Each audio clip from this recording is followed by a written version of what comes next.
আমি তো জোরেই চলে আসলাম। সাকসেসফুল সাকসেসফুল কি হতে পেরেছেন নাকি ব্যর্থ হয়ে ফিরে এসেছেন? লাভ মানে তো বাইম মাছ পাওয়া যায় কিনা।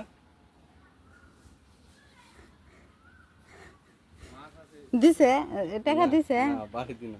আহা কি কষ্ট দেখছেন গাইস, আপনারা দেখেন কত কষ্ট করে সাঁকু পার হয়ে ওই পারে গেল টাকার জন্য, কিন্তু দেয় নাই। দেখেন কত খারাপ লোক,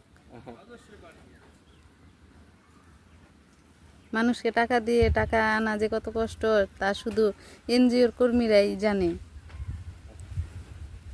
তারপরেও মানুষ বলবে যে আমরা সুদের চাকরি করি।